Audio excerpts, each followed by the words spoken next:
Let's move on to the next panel, consumer discovery, or how can you take over the Facebook newsfeed until it is nothing but advertisements? I think that's the question here.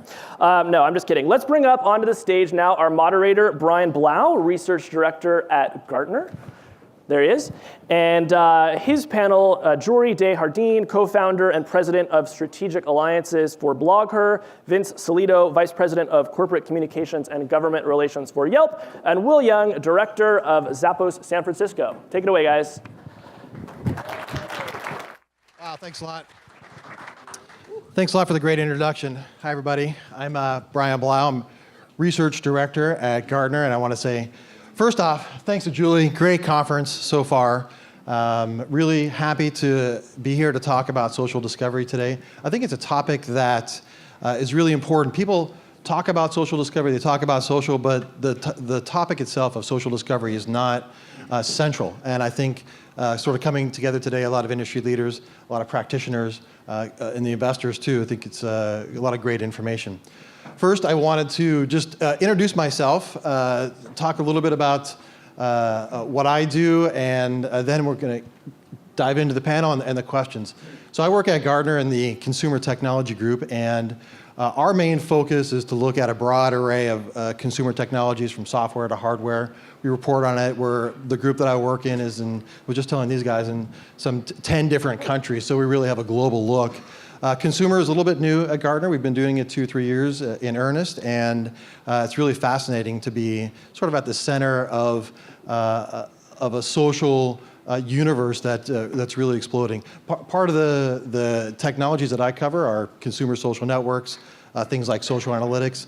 I also work a little bit on video games and I cover some other technologies too. And I wanted to tell one story first before we get going that's really directly related to social discovery. And so yesterday, I was at the E3 conference in Los Angeles. So E3, for those of you that don't know, is one of the largest conferences for video games. And this particular conference is about game content. So all the games are being introduced this year. Had a chance to get a preview of a game called Watch Dogs from Ubisoft. And this brand new game is really all about social discovery. So the premise is that in, I think it was 2004, there was a massive blackout of 50+ million people in the New York area, which actually really happened. And what happened after that blackout is the story. And so the city and state government came in, they mandated for civil protection that everybody had to go online, become very social, put all of your data there. And the protagonist in the story sort of hacked into the city government database. So he basically had access to everybody's personal data. Not only could he sort of look at your Facebook profile, but he knew where you lived, how much you made, or any time you've been in jail or said anything weird online. And the game's presence was that you don't really need social discovery because this guy had access to all of your data in any case. So I thought that was kind of an interesting story when I saw that yesterday. So check it out, called Watch Dogs from Ubisoft. So there we go, a little bit about myself and kind of fun thing that I saw yesterday. So I wanted to introduce this great panel we've got here. So maybe we could just go down the line, spend a minute or two, talk about yourself, just introduce the company that you work for, and we'll take it from there. Great. Hi, I'm Jory Des Jardins. It's French, and it's okay. If people think it's Spanish too, it's French. And I'm co-founder of BlogHer. We are a blog community and network. And I'm so happy to be part of this panel because I think people rule out blogs as a source of social discovery. And we've been at this now for 7 years. For us, our movement is into social discovery. That is the next place for blogs to go. So my role specifically is to work with our larger partners, larger brands that are trying to figure the space out, and how do we get to the influencers. And increasingly, that's becoming a technical situation, but the one thing that blogs have over any other form of technology is the influence. It is the most, and we'll talk a bit more about this, but we know that bloggers are the most influential of the digital influencers, if you will, because they do use every single platform that is available to them. So our role, and my role, has been trying to figure out how we take that influence from all of those different platforms that they use to get the most relevant kernel of knowledge. So we really do have a lot that we want to share. in terms of how bloggers play a role, because they're not just bloggers anymore, they're social influencers. Thanks. Cool. So I'm Vince from Yelp, and I'm happy to be here representing the end of the alphabet along with my friend from Zappos. This is a great conference and a great subject for social discovery. I think Yelp is probably one of the first and earliest forms of social discovery on the web, particularly for consumer products and services. And ironically enough, you may not know this, but we actually discovered the concept of social discovery while trying to build the service. I wasn't there at the time when they founded it back in 2004. But Yelp started as in a sense, almost an email recommendation service. The idea was, I may not know a great doctor or a great place to go, but my friends probably do. And maybe we can set up a platform where you can submit a query, and then we'll contact your friends and ask if anybody has any recommendations they can send you. And pretty soon we realized that was very spammy. Folks didn't like being pinged with questions they didn't know the answer to. It made them feel dumb. And as a result, we had to completely pivot around the platform, and we looked and discovered that, in fact, the one area of the site that was booming was this little link way down on the inside of the site, buried, where you could write your own review of a particular establishment unsolicited. So maybe nobody asked you how to use the service, but you can go ahead and just do that. And that kind of blossomed, and ironically enough, that's really what we turned around and formed the business around. I'm the head of corporate communications and government relations, and as of our IPO in March, investor relations. And so I'm just delighted to be here and looking forward to hearing from my fellow panelists about their own social discovery stories. Thanks. How y'all doing? My name's Will. I'm with Zappos. I actually started and ran a small Zappos San Francisco office. A lot of you might know Zappos started in San Francisco, and actually Nick here, the original founder of Zappos, I'm not sure. I'm kind of blind up here, so I don't know where he is. But Zappos moved to Vegas in 2005. It's where we really grew the company. And as we've gotten pretty big and luckily pretty successful, we want to kind of re-get that startup feel. So we opened up a small San Francisco office. We've been back in San Francisco for about a year now. And we really focus in our office on kind of new emerging technologies and different ways people might want to shop. So retail is obviously a huge industry, but really pushing things like social, mobile, emerging technologies is what we're focused on. Pretty fun job. And separately, I'm also a general partner in the Vegas Tech Fund, which is a new venture fund that started by Tony, our CEO, and a couple other people in Zappos. Even though I live in San Francisco, the Vegas Tech Fund's goal is to really kind of make downtown Las Vegas a huge tech community. So we're funding startups who want to be part of growing a tech community there. Perfect, thanks. All right, first question for everybody. So I want to start off maybe with Vince first and say, what is your definition of social discovery? And relate that directly to the business. And what does it mean for your business and your product? Maybe you can cite some examples, how it's been used, where you found successes. It's kind of a broad question, but sort of dive in and what is your definition? Sure. Well, it's a great question. It's a broad question, but in a sense, it's also inherently narrow in focus in that the way we think about social discovery is it really is inherently our entire company. It is our business. That's really what we do. So social discovery means to me is people I don't necessarily know or know well helping me find what I'm looking for. And in a sense, that's exactly what Yelp tries to do, which is that we try to let you be guided by, in a sense, the hive mind, the crowdsource. You don't need to worry about having too small a circle of close associates. You can rely on the vast universe of folks that have contributed content around the site. And so for us, it's really influenced everything we do within the business and the product is how do we facilitate more contribution? How do we get more information? How do we pull more information from the community in the form of content, reviews, tips, check-ins, pictures? Everything becomes a data point and it becomes a vote in a sense, and you can aggregate all that information to help people discover the best business in their community. So that's what it means to me. That's what it means to our business, and it is core and essential to our business. And everything we do is designed to encourage and influence that. Will, same question. Social discovery to us is we're still figuring it out. I think if you ask a lot of retailers, no one's really doing social discovery super well. Even Amazon, our overlords, they do a lot of good things. But when I look at my Amazon social recommendations, it's been recommending Lady Gaga and The Hangover for the last year and a half. And it's tough. It's a really tough problem. So we're still figuring it out. A couple examples of things Zappos has tried. One good and one not so good. So we try, and it's interesting because if you think of retail, shopping is one of the most social things we do sometimes, but online, it's just crazy hard. And one of the things we tried implementing was a Facebook-style chat on Zappos. So it's like you could hey, message your friends, SMS them, have them help you shop. And that lasted on our site for maybe a couple months. People used it, but no one responded. Because it's kind of that thing, if you're staring at this little chat window, what's your attention span of waiting for someone to say, that shirt looks great, or those shoes look great? Maybe 20 seconds. But you get an SMS, are you really going to drop everything to go to the Zappos website and tell your friend what you think? So that's why social's kind of hard online to crack. So that's one thing that I think was not so great. One thing that we've done out of our office here, it's not rocket science, but one of the things we implemented is just share your order socially after you make your purchase. That's a huge point of discovery, right? It's something we do in everyday life. We bought something, we want to brag about it. So we initially launched it, share your order on Facebook or Twitter. Kind of, again, not rocket science, but we learned a ton from it. Right away, we saw about 75% of people who want to share would rather share on Facebook than on Twitter.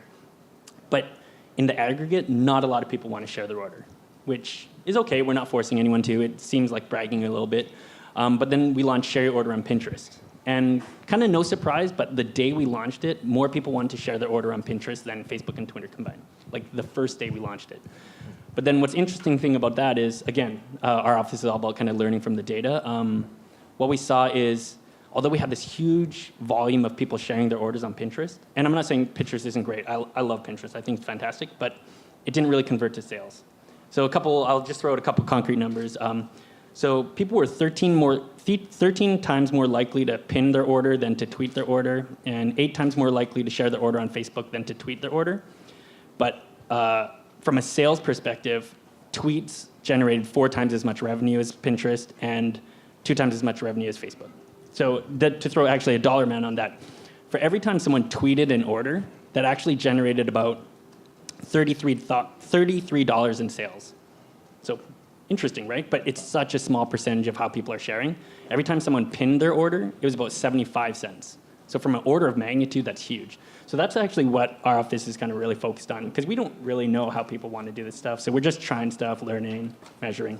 Nice. That's good info. We've got to love the stats. So, I mean, just a quick comment about, analytics and stats. It really seems to drive a lot of what we're doing. Mm-hmm. So maybe we could talk about that in a second. But, so Jory, so really interested in what you have to say, because you have a really different type of business than the other panelists. So for us, social discovery is finding inspiration through social channels. And every year we do a state of the social media study. And we've done it with Nielsen in the past. And we go out to thousands of readers. We have about 40 million readers across our network. So we get a really good read of what digital influencers are thinking, female digital influencers. And every year we get the same piece of insight.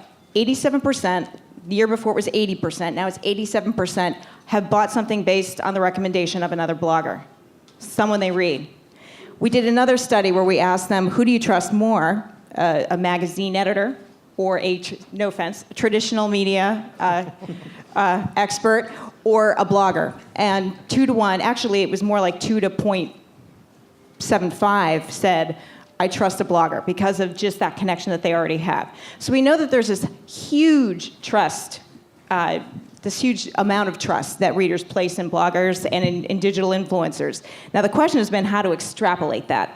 And I think, Will, you make a great point. We're still trying to figure out what is the way to extrapolate that trust.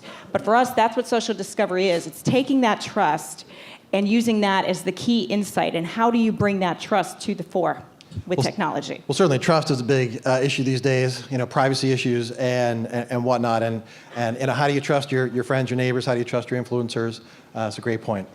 So the next question I have, I'm going to slightly go off topic a little bit and say, take off your sort of corporate hat. You take off the hat that you wear every day. And if you were starting a new business today, why is social discovery important? You think about the audience of the consumer, and where is the sweet spot there? Why do you think it's important? Should it be central to the business? Anyway, just some of your thoughts on that. Maybe you can go first. Sure. So I think what's missing from this whole equation is context. I think that we have a lot of technology behind finding that recommendation, but if we don't have the context to begin with, it's very difficult. I think Facebook has got great reach. I think people recommend on Facebook, but if you don't have that context, why are you going to Facebook to find out that information?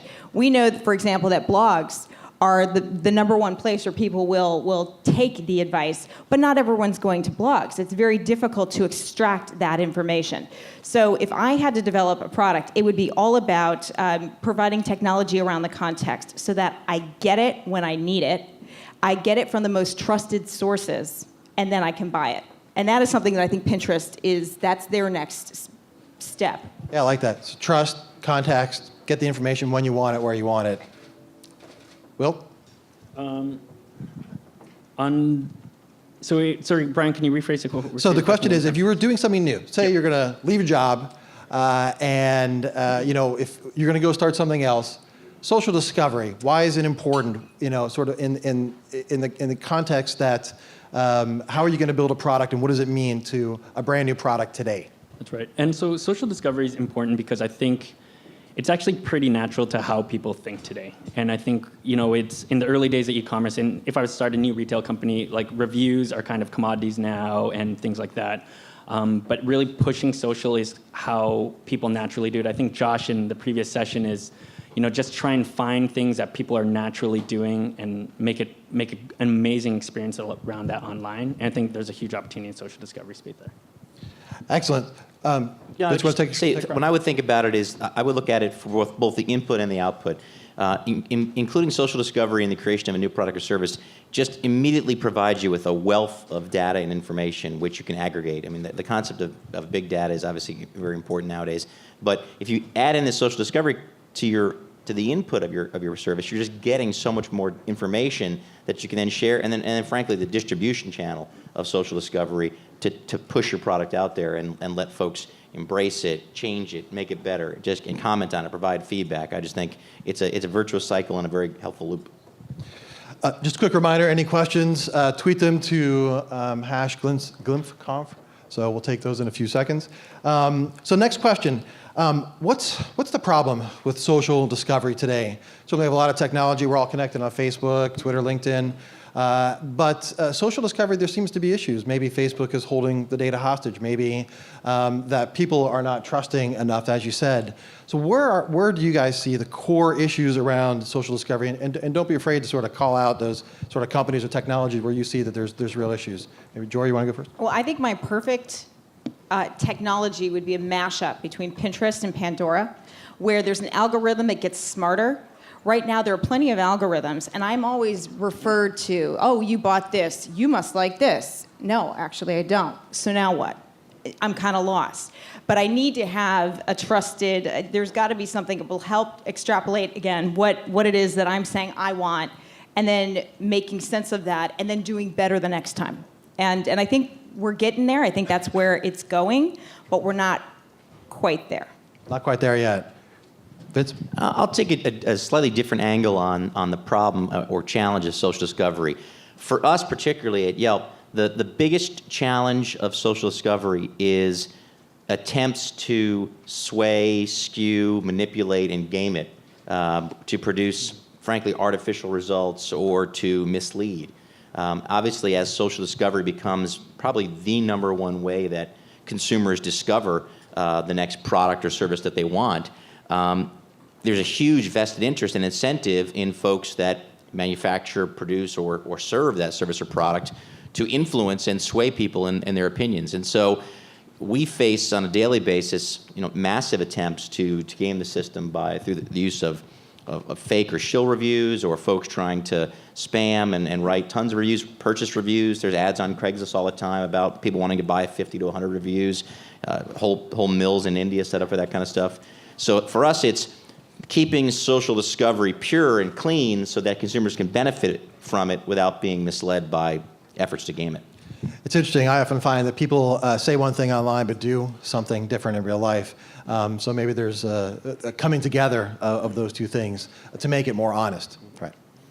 Will? I think one of the big challenges is, again, that thing that's really easy to do in real life. And I'll use one example of what we do in everyday offline life for social discovery is, if I'm about to start a new hobby, say hiking, what do? We think about which of our friends hikes, and then you email that friend and say, John, could you recommend some hiking gear for me? Super easy problem to solve via email.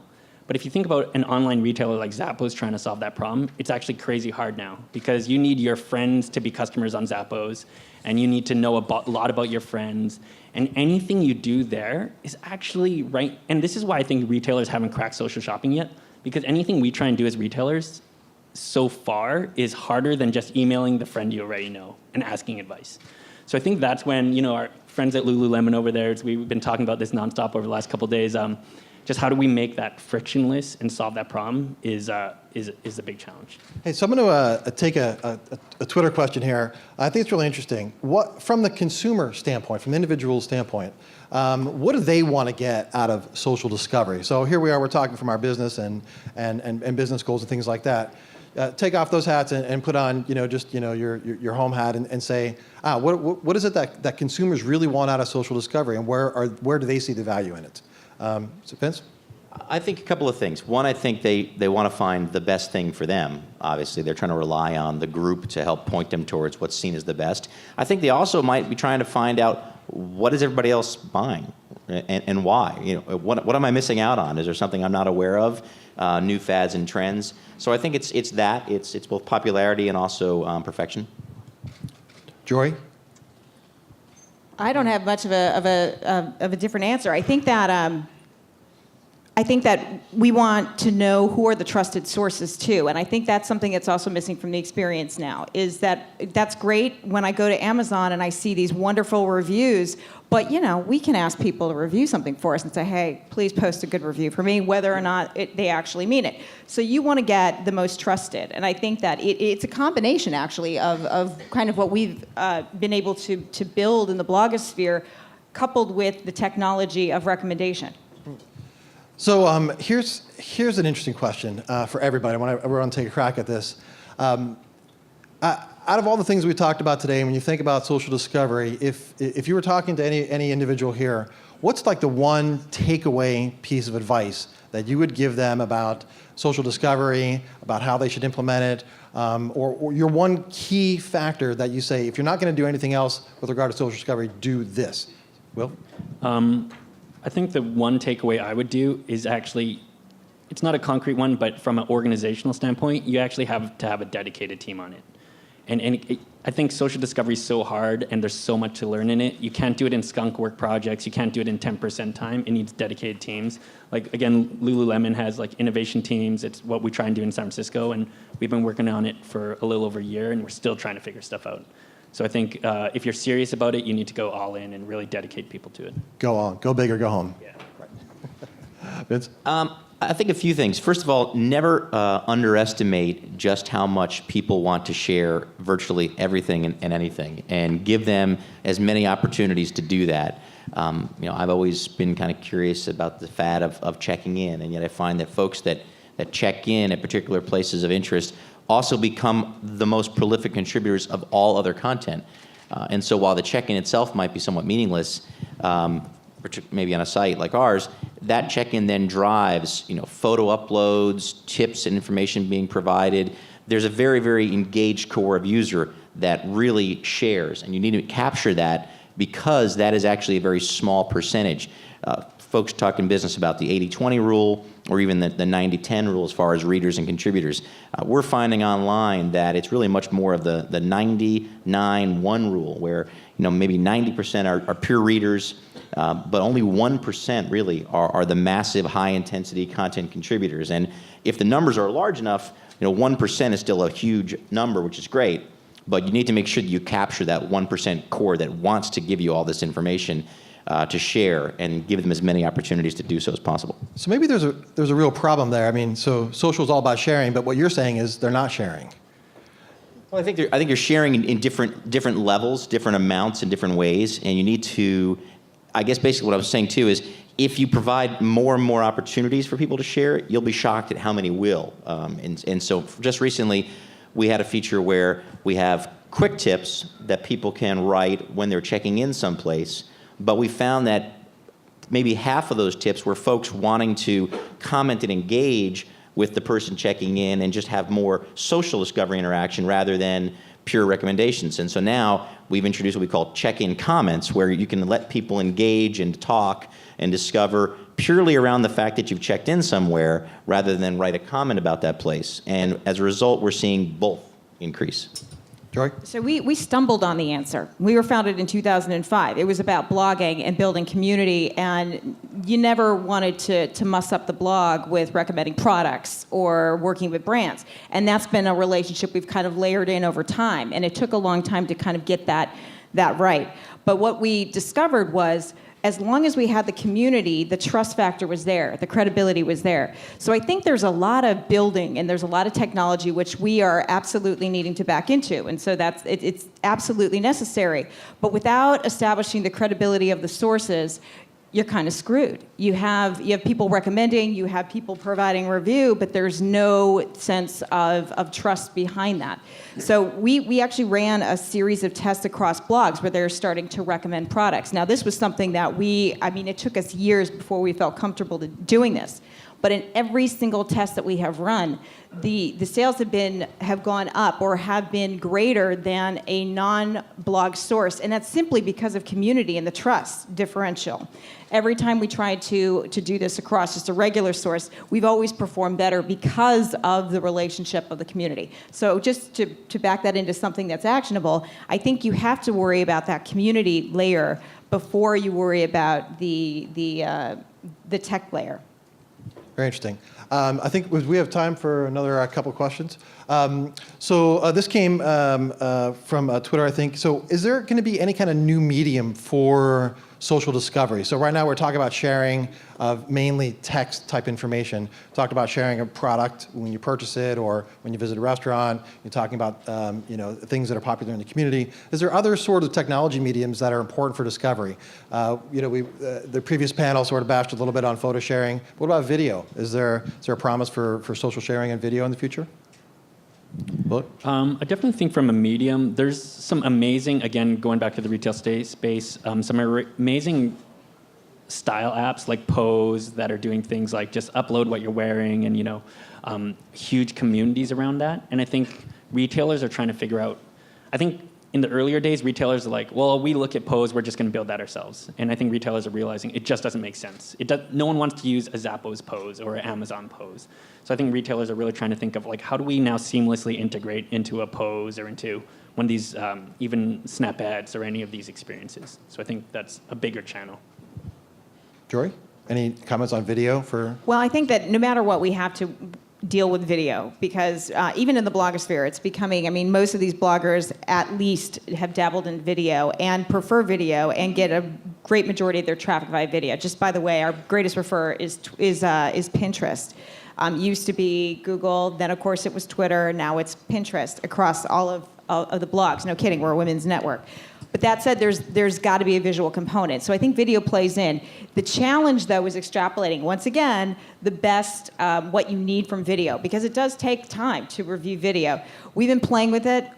Certainly people want to see influencers interacting, but it's a little clumsy right now. Yeah. Well, certainly video tends to make you a bit more authentic, maybe than just the written word. Okay, that's it. Anyway, I think we're out of time. So thanks to all the panelists. Great conversation. Appreciate it. Thank you.